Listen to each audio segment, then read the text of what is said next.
Sultan Selangor, nasihat kerajaan negeri selesai segera isu banjir.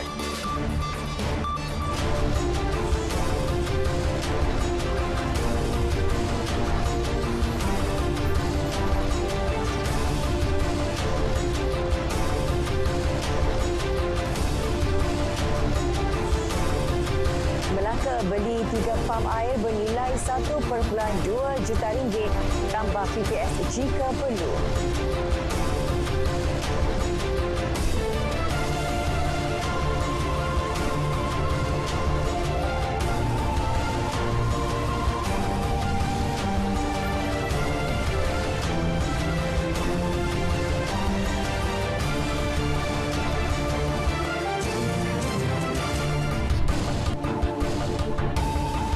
Lintas langsung dari Sabah, Sarawak dan Kedah mengisi paparan petang ini. Saya Atika Naim, terus setia bersama Berita Wilayah.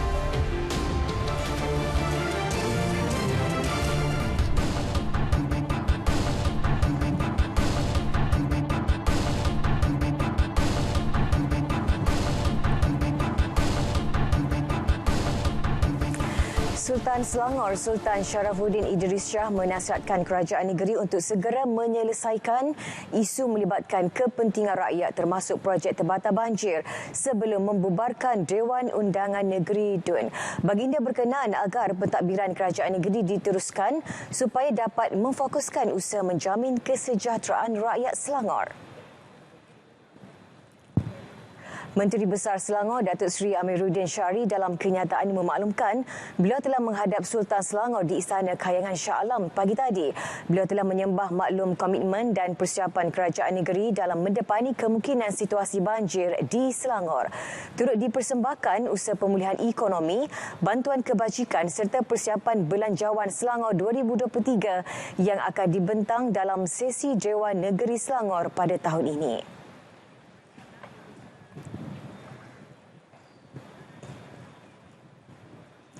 Kerajaan Melaka bersiap siaga menghadapi sebarang kemungkinan banjir. Setiausaha Kerajaan Negeri Datuk Zaidi Johari berkata, persediaan termasuk menambah pusat pemindahan sementara PPS jika perlu dan pembelian 3 pam air bernilai 1.2 juta ringgit. Persiapan banjir kita, insyaAllah kita dah dalam siap siaga. Semua agensi apa yang terlibat dengan agensi bencana dan sebagainya, jawatankuasa bencana dan sebagainya, kita dalam siap siaga. Dan kita punya jabatan-jabatan yang berkaitan memang hari-hari kita lihat keadaan, time hujan lebat dan sebagainya, kita akan lihat keadaan sungai, empangan dan semuanya kita akan lihat. Kita juga dalam JPS juga kita telah adakan telah membuat keputusan untuk membeli pam sebanyak 3 pam untuk kita atasi masalah banjir, dan juga jika ada berlaku air yang bertakur dan sebagainya, kita akan gunakan pam tersebutlah. Ketika ini, sehingga 30 PPS disediakan di setiap daerah melibatkan sekolah dan balai raya selain khemah yang didirikan.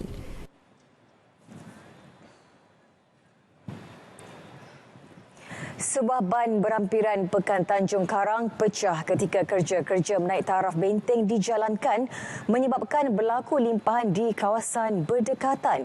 Setakat ini, kesemua kawasan telah surut dan dalam keadaan terkawal. Pengarah Bomba Selangor Nur Azam Khamis dalam satu kenyataan memaklumkan pihaknya menganggarkan ketinggian paras air kira-kira 3 kaki. Bagaimanapun, tiada pusat pemindahan sementara dibuka. Selain itu, pihaknya akan memantau dari semasa ke semasa bagi persediaan fenomena air pasang besar yang dijangka berlaku 6 petang ini. Ketika ini, Jabatan Pengaliran dan Saliran Selangor sedang menjalankan kerja pembaikan ban dan diusahakan siap sebelum air pasang berlaku.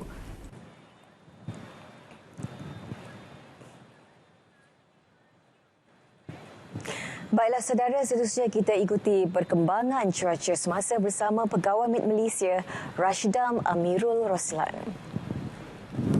Baiklah, Assalamualaikum dan salam hormat kepada semua penonton.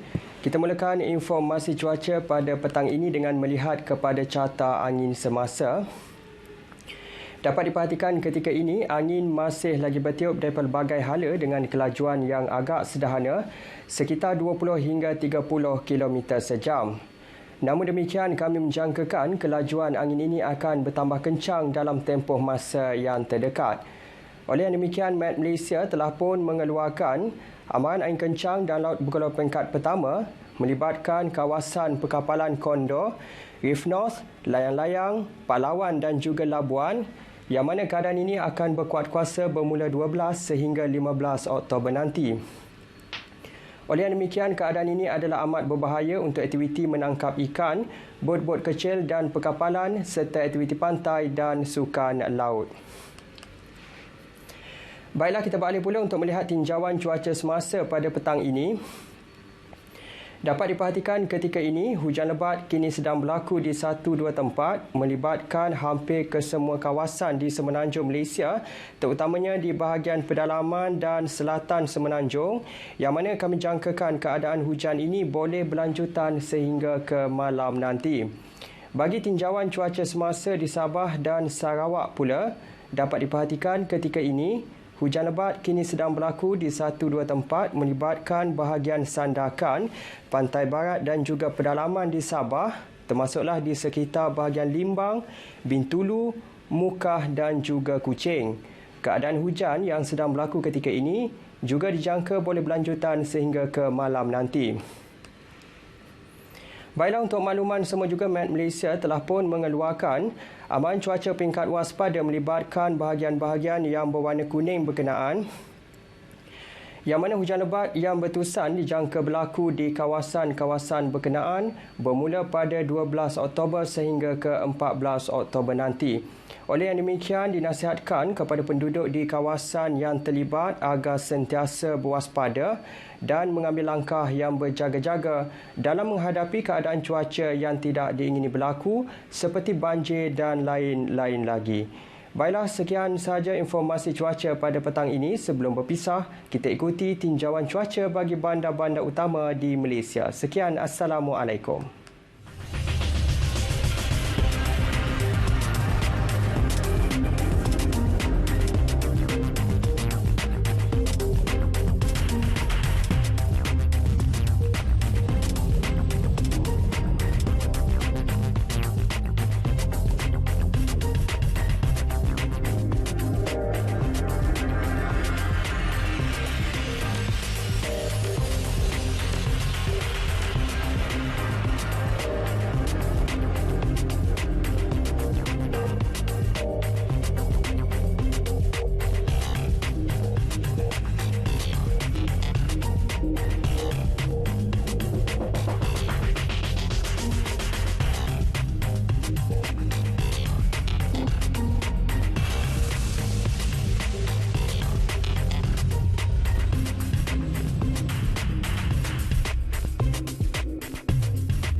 Baiklah, kita mulakan lintas langsung ke Sarawak.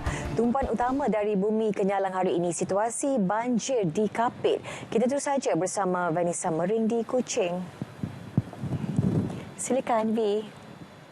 Ya, terima kasih Atika. 16 penduduk terjejas banjir dari rumah John Ramba masih ditempatkan di pusat pemindahan sementara PPS Asrama Belia di Jalan Beletih, Kapit setakat pukul 1 tengah hari tadi. Pegawai Daerah Kapit, Seri Sologo Sabut merangkap pengerusi Jawatan Kuasa Pengurusan Bencana Daerah JPBD Kapit menasihatkan semua penduduk yang berada di kawasan rendah dan berdekatan sungai untuk sentiasa berwaspada dan bersiap sedia. Katanya lagi, operasi penghantaran bantuan menggunakan helikopter ke Bukit Mabung iaitu ke rumah James Sakan dan rumah Umbar yang dijadualkan hari ini ditangguhkan kepada esok atas faktor cuaca. Ujarnya lagi, pihak pejabat daerah bomba Angkatan Pertahanan Awam, Jabatan Kebajikan Masyarakat JKM dan polis sentiasa bersedia menghadapi bencana seperti banjir dan tanah runtuh yang berkemungkinan berlaku akibat peralihan monsun. manakala pihak JKM akan menyelaraskan penginapan termasuklah makanan dan minuman di PPS. Beliau juga memohon kerjasama Ketua Kaum dan Ketua Masyarakat untuk memantau keselamatan penduduk dan segera memaklumkan kepada agensi seperti Bomba dan APM sekiranya berlaku banjir di kawasan jagaan mereka. Masyarakat perlu menangkis stigma untuk mendapatkan penjagaan kesihatan mental. Ahli Dewan Undangan Negeri Adun Pujut, Adam Yee Siu Sang berkata, 3 stigma yang masih menghalang orang termasuk mendapat penjagaan yang diperlukan ialah kejahilan, prasangka dan diskriminasi. Adam Yee menjelaskan adalah penting untuk menghargai dan menyedari hakikat bahawa setiap orang daripada semua peringkat umur, jantina, keturunan serta status sosioekonomi tidak terlepas dan boleh mengalami masalah kesihatan mental. Beliau berucap merasmikan Hari Kesihatan Mental Sedunia dan Bulan Kaunseling Kebangsaan 2022 peringkat bahagian Miri. Adam Yee yang juga Datuk Bandar Bandaraya Miri menambah adalah penting masyarakat bekerjasama menangani stigma tersebut untuk menggalakkan mereka mendapatkan bantuan daripada mengelak untuk pergi kerana takut digelar gila. Jelas beliau lagi, Kajian Kesihatan dan Morbiditi Kebangsaan 2015 merekodkan 1 daripada 3 rakyat Malaysia mengalami masalah kesihatan mental, walaupun pada hakikatnya data itu sering diremeh kerana stigma. Keputusan membubar Parlimen bukanlah satu perkara mudah namun perlu dilaksanakan ketika ini. Demikian pandangan Presiden Parti Rakyat Sarawak PRS, Datuk Joseph Salang Gandum yang melihat ketidakstabilan politik negara antara faktor yang di-Pertuan Agong memperkenan pembubaran Parlimen oleh Perdana Menteri Datuk Seri Ismail Sabri Yaakob. Tetapi oleh kerana kita nampak ada keretakan dalam politik dan bermacam-macam pandangan, maka lebih elok kita adakan pilihan raya dan tubuhkan kerajaan baru yang mungkin lebih stabil. Timbalan Presiden Parti Pesaka Bumi Putera Bersatu PBB, Datuk Ahmad Agda Sugambas pula meminta pengundi di Sarawak untuk membuat pilihan yang tepat dalam pilihan raya umum PRU akan datang. Katanya Sarawak tidak mahu lagi berdepan dengan ketidakstabilan politik di persekutuan yang akhirnya menyusahkan rakyat. That should be a lesson to us. Berjanji senang, tetapi untuk melaksanakan janji itu susah. Malah beliau yang juga pengerusi Jawatankuasa Pengurusan Bencana Negeri telah mengarahkan semua aset untuk bersedia sekiranya berlaku banjir semasa hari pengundian. Misalnya kalau tiba-tiba waktu kita mengundi ada banjir dan sebagainya, dan sebab itu kita mesti bersedia dengan peralatan-peralatan untuk menentukan bahawa pengundi-pengundi kita turun mengundi. Dalam pada itu, Presiden Parti Bersatu Rakyat Sarawak SUPP, Datuk Seri Dr. Sim Kuhian pula melihat PRU ke-15 nanti sebagai titik noktah bagi menghentikan drama politik yang menyumbang kepada ketidakstabilan negara.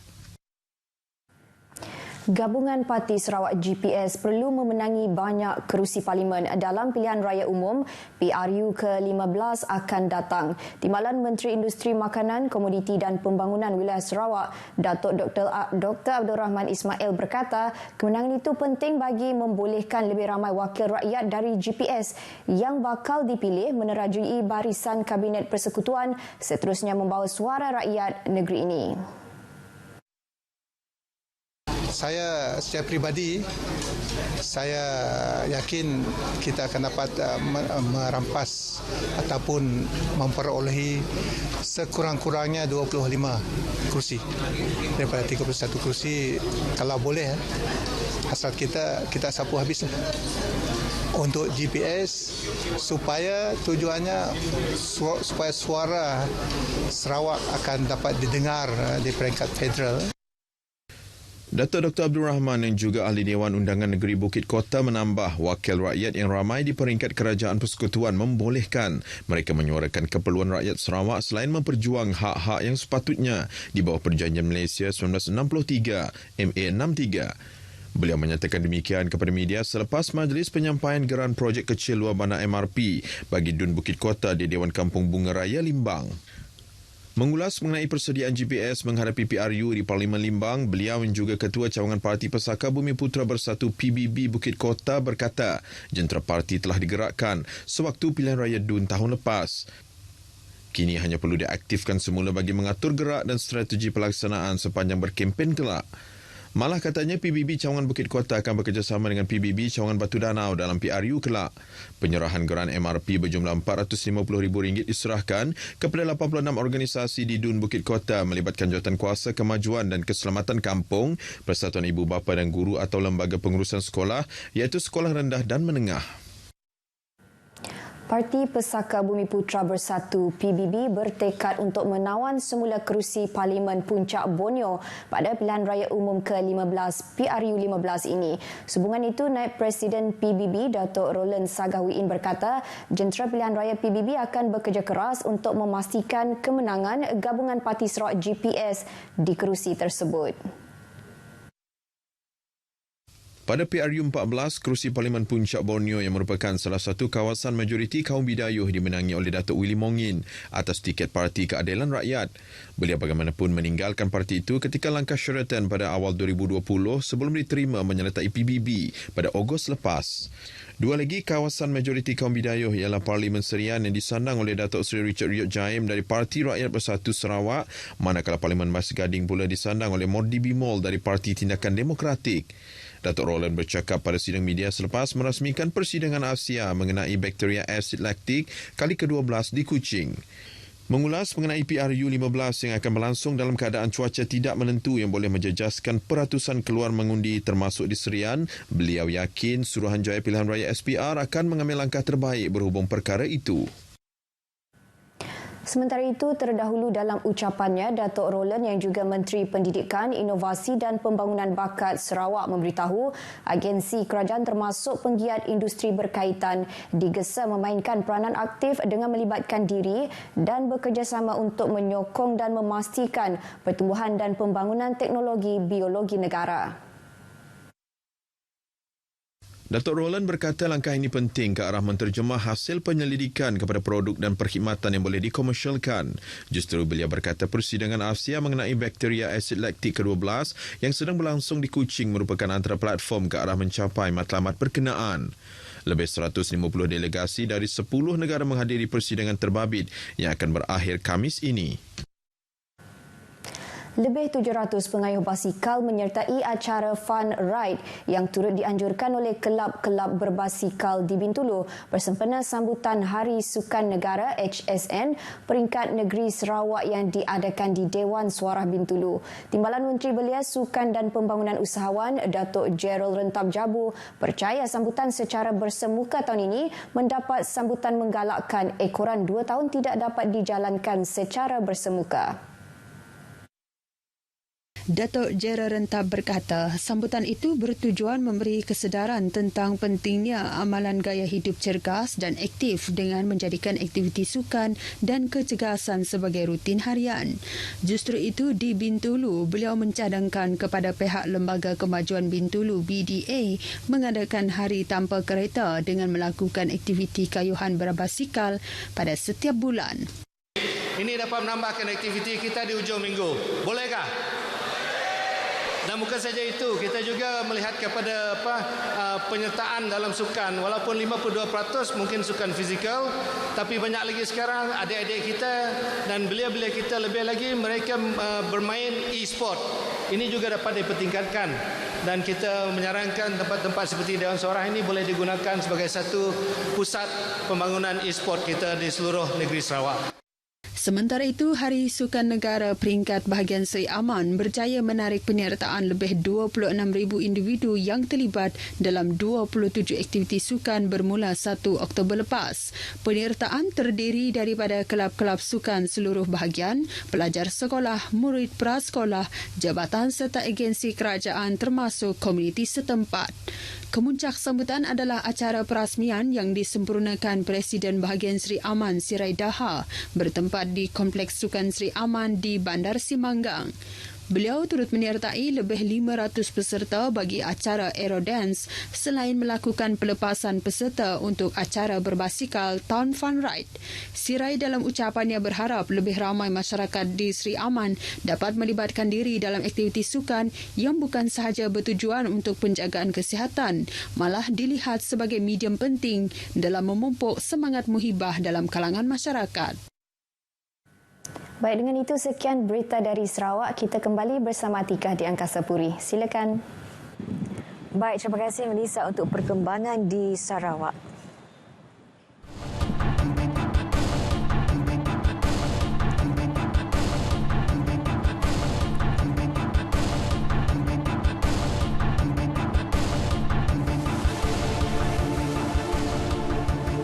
Baiklah, untuk perkembangan situasi banjir di Sabah, terus saja bersama Redwin Robin di Studio RTM Kota Kinabalu. Redwin, silakan. Ya, Atika. Sebelum melihat laporan tinjauan banjir, kita ikuti terlebih dahulu situasi semasa banjir di Sabah. Setakat 4 petang tadi, kekal 142 penduduk yang terjejas melibatkan 36 ketua isi rumah ditempatkan di 4 pusat pemindahan sementara PPS melibatkan daerah Putatan, Pinampang, Papar dan Beaufort. Daripada jumlah itu, seramai 61 orang dengan 11 ketua isi rumah ditempatkan di Dewan PPR Sri Keramat Putatan, diikuti 51 penduduk dengan 19 ketua isi rumah ditempatkan Dewan DSP Muhammad Dun Banir Beaufort. Menurut kenyataan, Sekretariat Jawatankuasa Pengurusan Bencana Negeri Sabah, turut terkesan 20 orang dengan 4 ketua isi rumah ditempatkan di Dewan Kebudayaan di Pinampang, manakala seramai 10 dengan 2 ketua isi rumah ditempatkan di Kompleks Latihan dan Pemulihan OKU di Papar. Semua PPS berkenaan masing-masing dibuka pada Ahad dan Isnin susulan hujan lebat berterusan sejak Sabtu lepas. Bagi penduduk terjejas banjir dari kampung Brunei Membakut yang ditemui dalam tinjauan di Pusat Pembinaan Sementara PPS Dewan DSP Muhammad Dun Banir Beaufort, antaranya turut berkongsi pengalaman berhadapan air bah. Ada di antara mereka pernah berhadapan detik cemas berbau rasa takut apabila melihat terdapat buaya di kawasan berhampiran kediaman. Kami rumah siring sungai, bukan lagi siring sungai, yang tiang kami tungam di sungai, bah. Jadi cepat terkena banjir kan. Bebuaya, pernah buaya kami nyuruk di bawah tu 3 kaping papan besarnya. Tu tambarinya cepat nyuruh pindah ke di kami. Belum tu saya ucapkan berbanyak-banyak terima kasihlah kerana menyelamatkan kami dari segala bahaya. Mengikut abar-abar penduduk-penduduk di sana memang ada beberapa ekor buaya lah. Jadi buaya itu datang seluruhnya tengah malam. Soal buaya ni kan kalau boleh macam pihak bagian cuba-cubalah kalau boleh untuk menangkap. Iya, memang selalu sana. Habis di Sungai Membakut memang sekarang ni buaya memang banyaklah di sana. Jadi takut masa banjir ni orang selalu naik di jalan-jalan raya sana. Selalu orang nampaklah di sana. Kosan kami memang dekat-dekat sungai lah. Bomba, tapi sebelum bomba selamat, habis kami telefon yang dari Kimenis kami tunggulah. Saya minta tolong adik saya kasih antar kami keluar pergi Simpang 3 untuk tunggu sama bomba. Baru antar sini. Bersyukurlah. Kalau tidak saya pun takut keadaan sudah begini, pada macam OKU ni memang truk lah kalau tidak keluar awal. Nanti kalau kita keluar lambat akan jadi masalah bagi bomba ataupun Jepam. Kasihan juga dorang. Mereka yang ditemui berharap agar isu buaya tersebut dapat ditangani dan diberi perhatian pihak berkaitan. Seramai 41 penduduk terjejas banjir dari Kampung Brunei dan Kampung Kayai dipindahkan ke PPS berkenaan sekitar pukul 8.30 malam semalam. Sementara itu, para sukarelawan Jabatan Perkhidmatan Kebajikan Am JPKA diseru agar dapat bersama-sama turun padang membantu di setiap daerah, terutama ketika berhadapan fenomena bencana alam.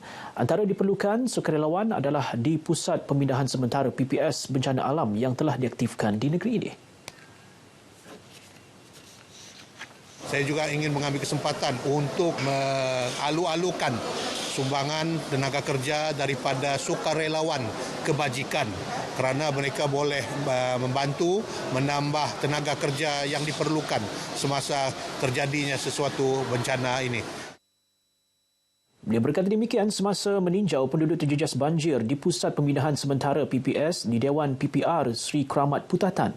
Menurutnya, keprihatinan dan penyertaan setiap sukarelawan JPKA mampu membawa impak signifikan dalam penglibatan mereka ketika diperlukan.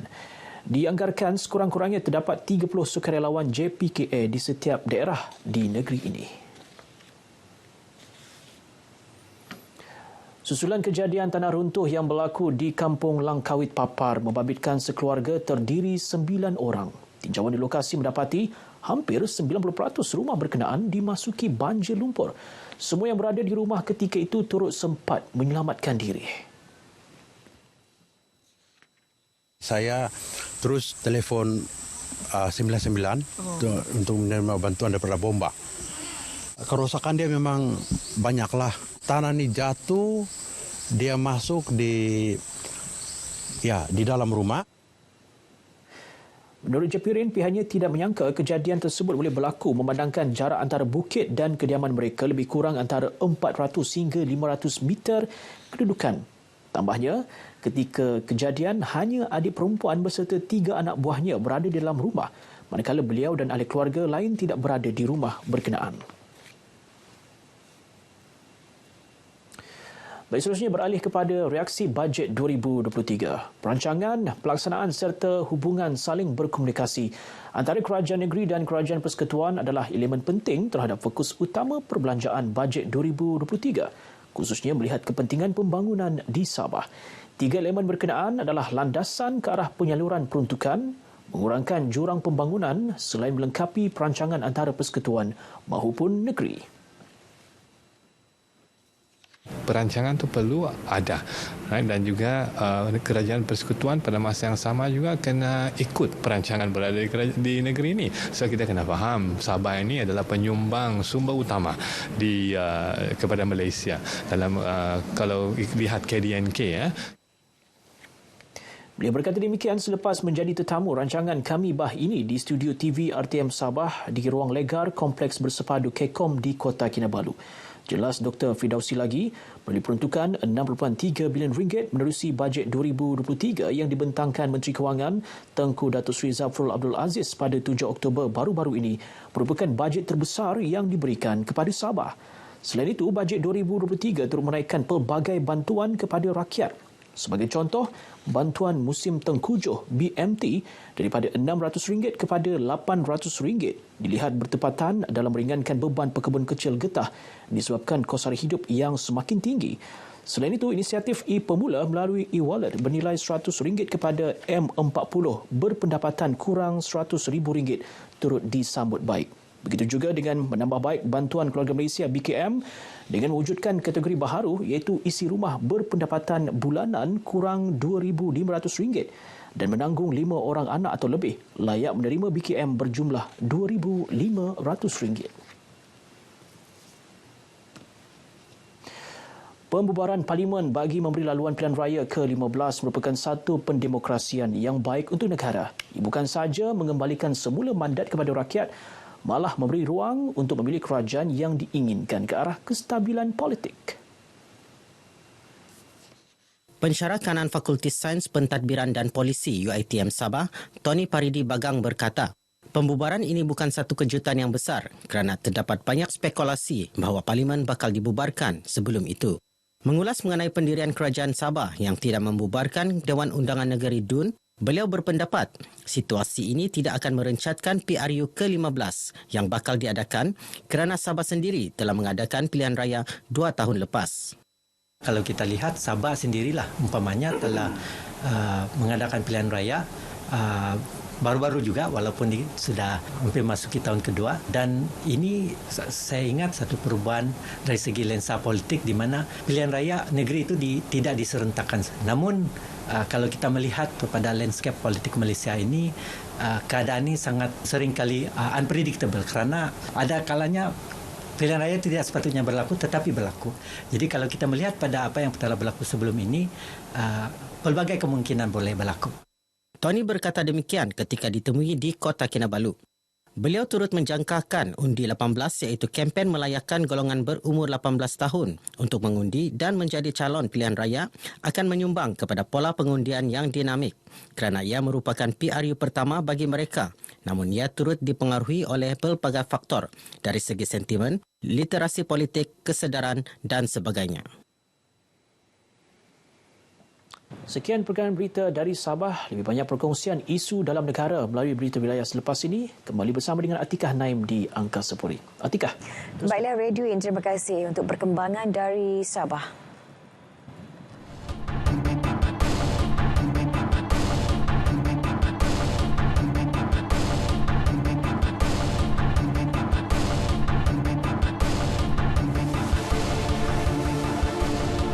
Menteri Besar Perak Datuk Seri Sarani Muhammad akan menghadap Sultan Perak Sultan Nazrin Shah di Istana Kinta pukul 2 petang esok. Ia bagi mendapatkan perkenan untuk membubarkan Dewan Undangan Negeri Dun Perak.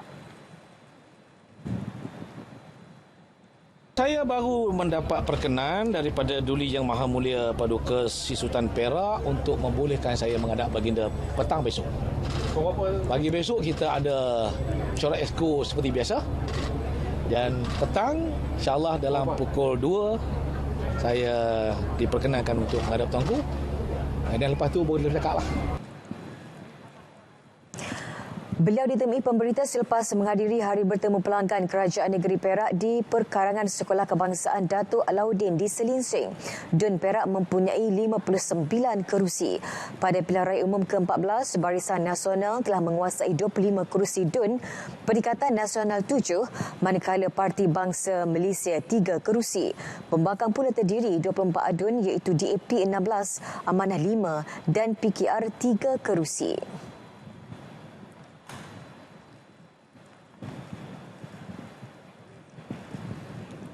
Golongan belia antara yang bakal mendapat manfaat besar melalui bajet 2023. Langsung dari studio RTM Alustar bersama Siti Zaida Osman. Ya, Atika, ia termasuk peluang untuk memiliki kediaman sendiri dan menjalankan aktiviti keusahawanan. Melalui bajet 2023, kerajaan memperuntukkan RM367 juta bagi program perumahan rakyat PPR untuk manfaat 12,400 bakal penghuni baharu. Selain itu, 4,250 unit rumah di bawah program Rumah Mesra Rakyat turut akan dibina melibatkan peruntukan RM358 juta. Inilah satu-satu benda yang anak muda tunggu. Yang mana ramai pada hari ini belia-belia ni tak ada rumah. Jadi bila diumumkan benda-benda skim yang macam ni melalui Rumah Mesra Rakyat ni, jadi boleh menolong ataupun membantu terutamanya belia yang baru berkahwin, nak cari rumah apa semua, ada kat sini. Saya melihat Yang Amat Berhormat Perdana Menteri melalui Menteri Keuangan baru ni amat menitik beratkan belia-belia yang mempunyai masalah, terutamanya masalah penginapan ataupun masalah rumah ni lah. Antara faedah lain yang bakal dinikmati golongan belia termasuk inisiatif e-Pemula yang diteruskan dengan penambahbaikan bakal memberi manfaat kepada 2 juta belia dan pelajar sepenuh masa dengan peruntukan RM400 juta. Selain itu, RM305 juta tersedia sebagai kemudahan pinjaman melalui SME Bank, Tekun, Mara, BSN dan Agro Bank bagi belia libatkan diri dalam perniagaan dan keusahawanan. Skim Penjajah Muda Keluarga Malaysia MyPSV dan Skim Tekun Belia Mobilepreneur juga akan memberi manfaat besar kepada mereka. Lebih 60% daripada kira-kira 400 usahawan kecil dan sederhana di kawasan Dewan Undangan Negeri Dun Bandar Baharu aktif menggunakan aplikasi digital bagi memasarkan produk dan juga perkhidmatan mereka. Ia menunjukkan perkembangan positif ke arah pelaburan digital dalam proses pemulihan ekonomi. Adun Bandar Baharu Datuk Nur Sabrina Muhammad Nur berkata sejak COVID-19 melanda negara pada awal 2020, kebanyakan usahawan terjejas teruk, malah ada yang gulung tikar. Perkembangan teknologi digital membawa perubahan model perniagaan dan dapat meningkatkan kecekapan sekaligus perniagaan lebih berdaya saing.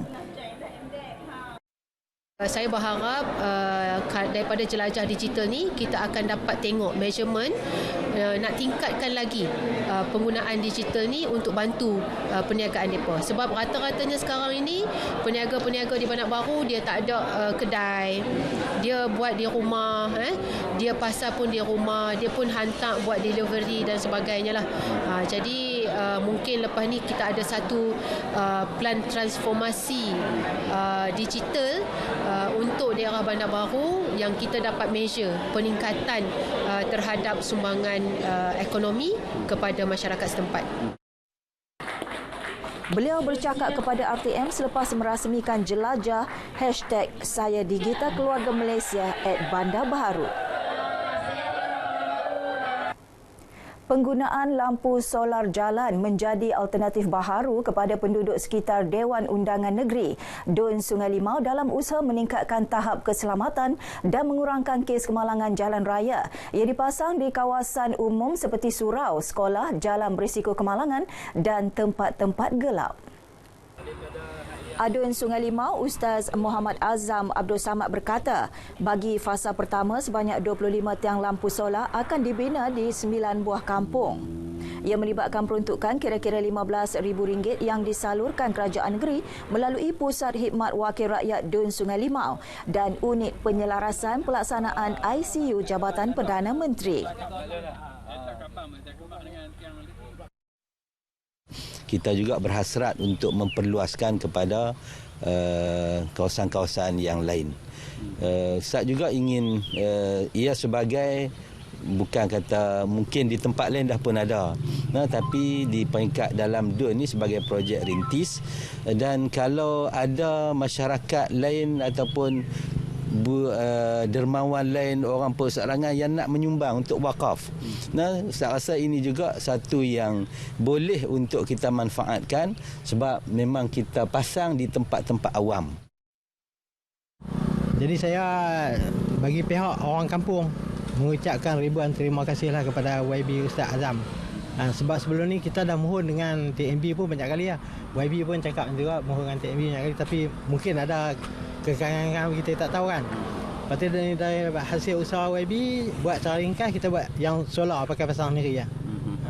Tapi dekat yang lah ni saya tengok malam kemarin alhamdulillah boleh lah kita guna cara dia, tapi dia taklah terang macam hak saya tu kan. Setakat ada lampu ni alhamdulillah lah, saya kemarin cuba tengok terang juga lampu tu kan. Jadi kalau kata laluan orang untuk orang ramai ni alhamdulillah lah. Tapi ada yang minta individu, tapi kita tak boleh bagi lah. Saya letak tempat 3 penambah lampu solar ni pun saya mesyuarat AJK, Universiti JPKK. Jadi kita mesyuarat dengan AJK, dia kata letak situ. Kita pun buat setujuan semua orang letak tempat yang kita perlu lah. Laporan itu tadi mengakhiri bahan berita dari Negeri Jelapang Padi. Kembali ke Angkasa Puri bersama Atika. Assalamualaikum dan salam keluarga Malaysia. Baik, terima kasih Siti Zaida untuk perkembangan dari Kedah. Polis menahan sepasang suami isteri di Kubang, Semang, Bukit Mertajam selepas disyaki terlibat dengan pengedaran dadah. Turut dirampas 29 keteluan mampat disyaki ganja bernilai RM75,000. Ketua Polis Daerah Seberang Perai Tengah ACP Tan Chiang San berkata, hasil risikan mendapati lelaki tempatan dan wanita warga asing berusia 32 dan 36 tahun itu mula bergiat aktif dalam aktiviti terbabit sejak Mei tahun lalu dan dijual untuk pasaran tempatan.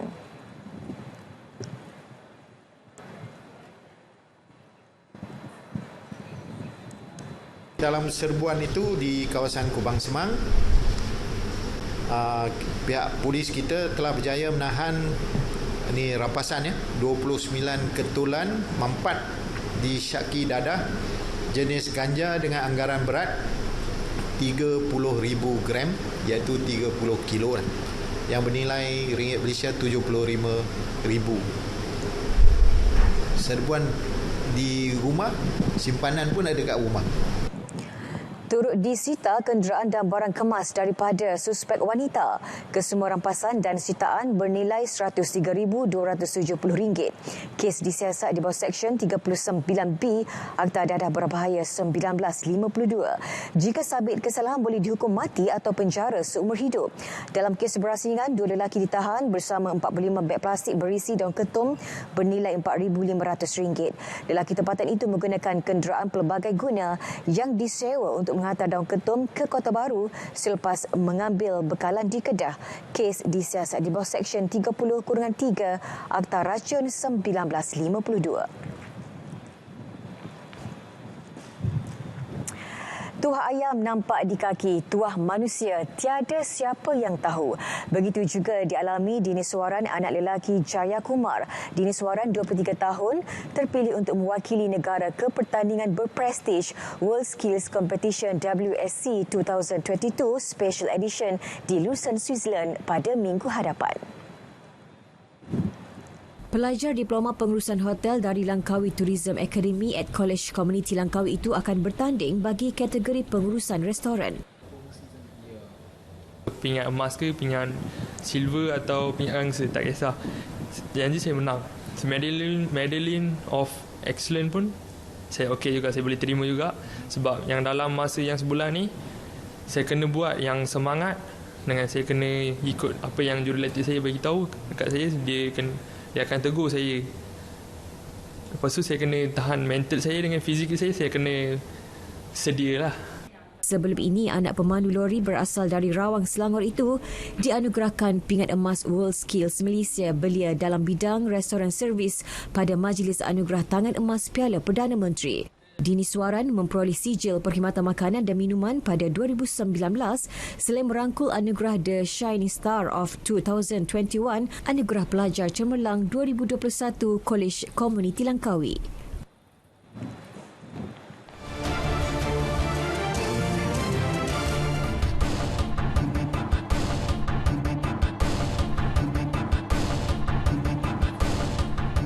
Bersua kembali. Susulan pembubaran Parlimen, Kerajaan Pahang belum mendapat perkenan pihak istana untuk menghadap pemangku Raja Pahang Tengku Hasanah Ibrahim Alam Shah Al-Sultan Abdullah. Menteri Besar Datuk Seri Wan Rosdi Wan Ismail berkata ia masih dalam proses untuk mendapat perkenan bagi membubarkan Dewan Undangan Negeri Dun Pahang. Saya tak dapat tarikh tuanku lagi. Nak menghadap belum dapat lagi? Belum. Jadi berkenaan salur dalam proses lah. Salur pihak Rio ni ada muka-muka baru, berapa persen muka-muka baru akan ditampilkan macam ni? Nanti dulu lah. Belum final lagi. Manifesto tak ada lagi? Bajet kita tu boleh dianggap sebagai manifesto. Bajet kerajaan negeri. Buat minggu ni ke? Wallahualam. Anggaran tadi. Tak boleh. Saya belum dapat perkenan menghadap lagi.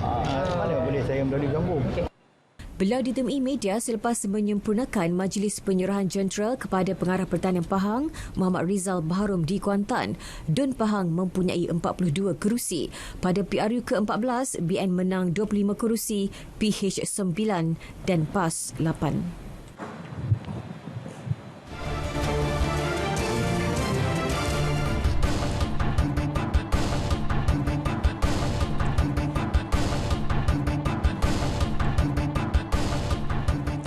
Pentadbiran Kerajaan Melaka di bawah pimpinan Ketua Menteri Datuk Seri Sulaiman Man Ali berjalan seperti biasa biarpun Parlimen telah dibubarkan. Berikutan pembubaran itu, pengundian hanya akan melibatkan 6 kerusi Parlimen pada pilihan raya umum ke-15. Kerusi Dewan Undangan Negeri tidak terkesan kerana telah melalui pilihan raya negeri pada 20 November lalu. Di mana kita maklum, Yang Amat Berhormat PM telah membuat pengumuman pembubaran Parlimen. Tapi di Melaka ni kita hanya melibatkan kursi-kursi Parlimen. Kita ada 6 Parlimen di Melaka. Untuk kursi DUN ataupun Dewan Undangan Negeri, kita dah laksana dulu PRN. Jadi tidak ada. Di segi pentadbiran Melaka, kita jalan seperti biasa. Dan tidak ada apa-apa perubahan ataupun jalan seperti biasa. Beliau berkata demikian selepas bersiaran di Melaka FM. Dan ini pula 6 pendatang asing tanpa izin parti warga Indonesia ditahan polis dalam sebuah kenderaan berhampiran paya bakau di Parit Amat Laut Parit Jawa Muar Johor semalam. Turut ditahan seorang tekong berusia 39 tahun yang juga warga Indonesia. Ketua Polis Daerah Muar ACP Rais Mukhlis Azman Aziz menerusi kenyataan memaklumkan kereta dalam keadaan mencurigakan itu diserbu di unit risik Marine Wilayah 2 bersama bahagian siasatan jenayah Ibu Pejabat Polis Daerah Muar dan pasukan risik Pasukan Gerakan Am Batalion 6. Parti terdiri daripada 4 lelaki dan 2 wanita berusia 25 hingga 59 tahun berasal dari Bengkalis, Indonesia. Kereta dan telefon bimbit dirampas dan kes disiasat mengikut Seksyen 26A Akta Anti Pemerdagangan Orang dan Anti Penyeludupan Migran SOM 2007 serta Seksyen 6-1 Akta Imigresen 1959-1963. Bajet 2023 nyata memberi penekanan bagi memenuhi keperluan rakyat dalam menghadapi peningkatan kos sara hidup. Justru segala insentif yang diumumkan dapat memberi pendapatan tambahan kepada golongan sasar bagi menguruskan kewangan isi rumah dengan lebih berkesan. Laporan Nur Amalina Abdul Halim.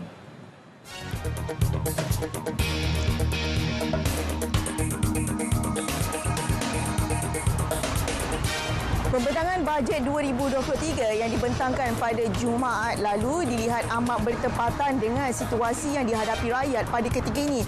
Justru apa jua perancangan dalam bajet 2023 diharap dapat direalisasikan dengan sebaik mungkin bagi memastikan ekonomi negara dan rakyat terus kembali terjamin. Orang ramai yang ditemui menzahirkan penghargaan kepada kerajaan kerana mendengar suara keluarga Malaysia. Memberi banyak manfaat kepada semua kita. Alhamdulillah kalau tengok daripada berbanding pada tahun sebelum-sebelum ni ada peningkatan dari segi bantuan-bantuan yang diberikan kepada semua rakyat semua. Amat berpuas hati lah. Terima kasih kepada kerajaan yang sangat perhatian kepada rakyat. Keseluruhannya kerajaan amat memberi manfaat kepada segenap lapisan masyarakat, di mana kerajaan telah menyediakan bajet untuk 2023 dengan penuh prihatin. Bajet 2023 ni bagi pendapat saya sebenarnya sangat baguslah sebab dia adalah satu inisiatif baru yang diperkenalkan kepada rakyat, terutama sekali adalah bantuan keluarga Malaysia. Harapan saya bila kerajaan dah bagi inisiatif yang macam ni, saya harap golongan belia dan juga golongan muda dapat menggunakan segala inisiatif yang diberikan dengan baiklah supaya kita pun boleh dapat menyumbangkan usaha dan tenaga kita kepada kerajaan. Kita ucapkan ribuan terima kasih kepada kerajaan yang ada memandangkan bajet yang telah dinaikkan di atas keperluan rakyat, yang mana rakyat pun sekarang tersepit dengan keadaan. So kita ucapkan ribuan terima kasihlah kerana menaikkan muka tu BKM kepada yang bergaji di bawah 2,500 ke bawah. Sementara itu, pensyarah kanan Jabatan Ekonomi Fakulti Pengurusan dan Perniagaan UiTM, Profesor Madya Dr. Abdul Rahim Rizwan berkata, bajet 2023 amat diperlukan oleh golongan sasar supaya mereka dapat memulihkan ekonomi masing-masing. Jadi segala perancangan yang dicadangkan itu saya harap dapat dijalankan dengan penuh telus, efisien. Maksudnya apa jua peruntukan yang telah dicadangkan dibelanjakan dengan sepenuhnya. Kita tak nak ada macam ada peruntukan diberi tapi tak habis belanja. Itu bukan maksudnya kaedah yang baiklah. Jadi kita nak setiap pembelanjaan yang telah dicadangkan perlu digunakan secara optimal supaya impak tu akan memberi kesan yang sebaik-baiknya lah kepada apa saja yang telah dirancangkan. Laporan Nur Amalina Abdul Halim, RTM.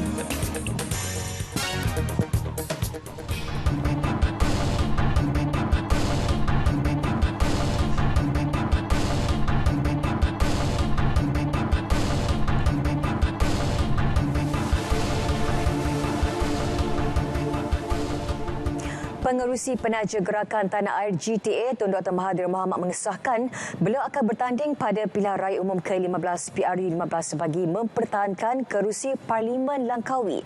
Bekas Perdana Menteri itu berkata beliau akan bertanding sebagai calon wakil rakyat dan bukan sebagai calon Perdana Menteri.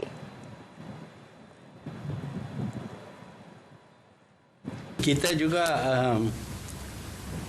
membuat keputusan iaitu di Langkawi calonnya ialah Dr. Mahathir bin Mohamad. Tapi bukan sebagai calon bakal Perdana Menteri, calon sebagai wakil rakyat saja. Kita tidak tentukan siapa yang akan jadi Perdana Menteri. Kerana calon untuk Perdana Menteri itu relevan kalau kita menang aja. Kalau kita kalah tak relevan. Kita akan bertanding dengan nama pejuang dengan menggunakan simbol pejuang dan juga bendera penjuang.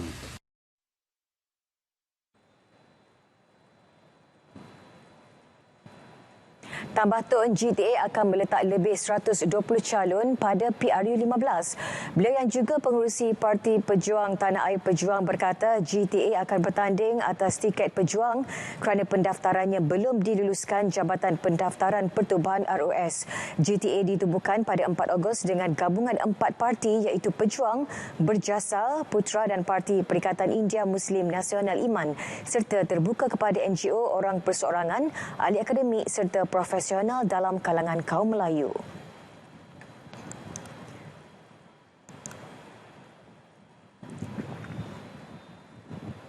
Bajet 2023 yang telah dibentangkan pada 7 Oktober lalu tidak terbatal walaupun Parlimen telah dibubarkan.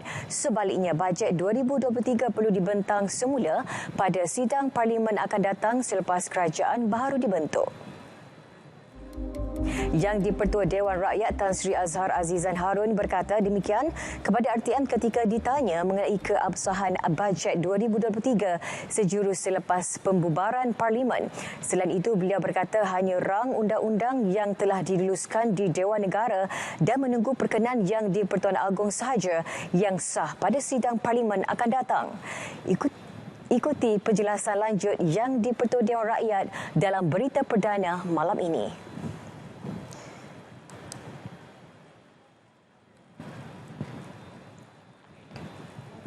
Tindakan beberapa negeri yang tidak mahu membubarkan Parlimen DUN berikutan ramalan banjir adalah tidak wajar. Pilihan raya secara berasingan memerlukan perbelanjaan yang lebih besar.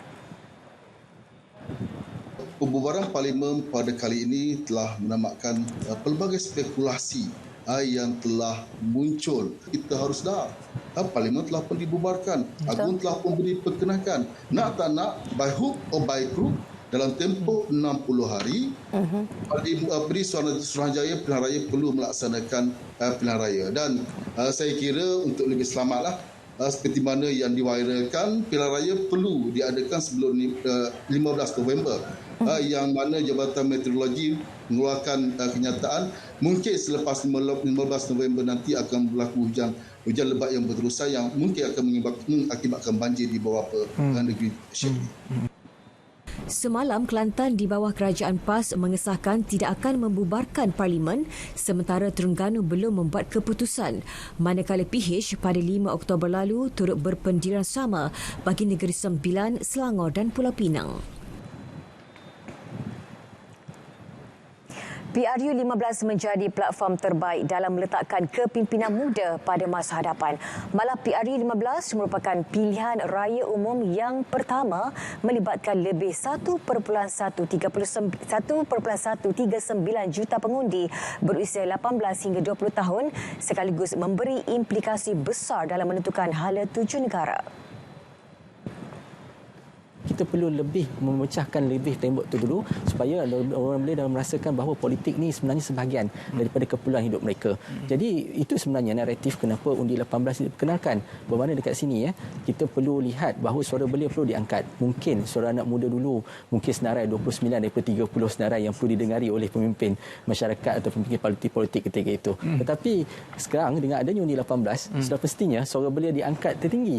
Mungkin top 5, mungkin perkara pariti yang perlu dilaksanakan oleh mana-mana parti politik yang ingin menjadi kerajaan dan juga mungkin parti pemerintah nanti perlu untuk meneruskan delegasi untuk mendengar sendiri suara belia kerana suara belia sebenarnya adalah satu ketumbukan besar di dalam proses demokrasi negara. Bagaimanapun, beliau berkata usaha perlu dipergiat dalam memastikan kematangan pengundi muda sebelum terlibat dalam agenda demokrasi negara. Beliau bercakap dalam rancangan Selamat Pagi Malaysia pagi tadi. Insentif yang diberikan kepada generasi muda. Permohonan sebagai pemerhati bagi pilihan raya umum ke-15 PRU15 dibuka bermula hari ini dan akan ditutup pada 21 Oktober. Permohonan sebagai pemerhati yang mewakili organisasi adalah tertakluk kepada syarat-syarat yang ditetapkan. Setiausaha Suruhanjaya Pilihan Raya SPR, Dato' Ikmalruddin Ishak memaklumkan pemerhati dibenarkan membuat pemerhatian bagi proses pilihan raya seperti penamaan calon, berkempen, mengundi awal, proses mengundi dan pengiraan undi serta penjumlahan undi sehinggalah pengisytiharan keputusan pilihan raya. Untuk maklumat lanjut dan memuat turun borang permohonan, mereka boleh layari portal SPR. Tambah Dato' Ikmalruddin, pilihan raya umum perlu diadakan dalam tempoh 60 hari selepas tarikh pembubaran Parlimen mengikut perkara 55/4 Perlembagaan Persekutuan.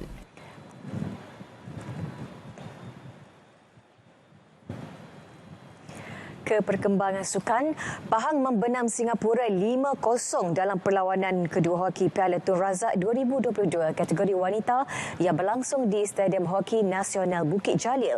Ia amaran awal pasukan dari Pantai Timur itu bagi merampas semula kejuaraan. Ketua pasukan Pahang muncul wira selepas melakukan hat-trick pada minit 29, 33 dan 44 bagi memastikan Pahang selesa mendahului Singapura.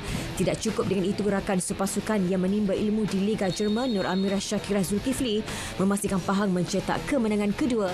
Pada minit 38 dan 60 seterusnya menutup perlawanan dengan keputusan 5-0. Sementara itu dalam satu lagi perlawanan, Pulau Pinang telah mencatat kemenangan pertama dengan mengalahkan Angkatan Tentera Malaysia ATM 3-1. ATM bagaimanapun terlebih dahulu di depan 1-0 menerusi gol padang jaringan Nur Zulaikha Yusof minit ke-9. Namun sebaik memasuki suku kedua, Pulau Pinang kembali menyamakan kedudukan satu sama menerusi Nurhania Najwa Tarmizi pada minit ke-24. Tidak cukup dengan itu, Pulau Pinang terus menambah lagi 2 gol jaringan Nur Adelina Dina Jaja Indrama dan Ainur Insyirah Khairul Anwar minit ke-47 dan 48 menjadikan kedudukan Pulau Pinang 3, ATM 1.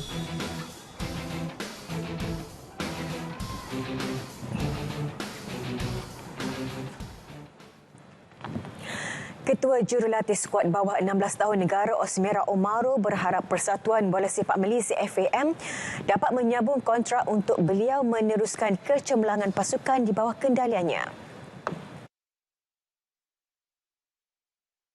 Jika saya dilantik, kita akan cuba buat terbaik. Tepat sebab kalau kita tengok 16 pasukan yang layak tu, tak ada game yang mudah. Maksudnya semua game yang mencabar dan memerlukan persiapan yang lebih rapi, memerlukan jauh lebih banyak kerja. Dan kalau kita tengok pun masa sekarang dah bulan 10, tournament tu bulan 5, masa tu bukanlah terlalu panjang.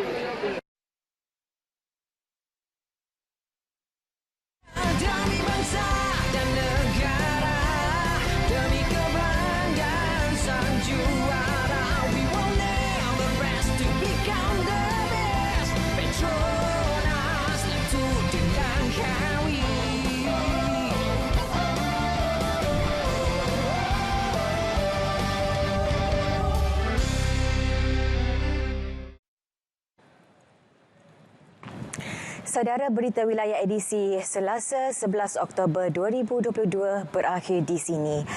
Saya Atika Naim. Assalamualaikum. Salam keluarga Malaysia.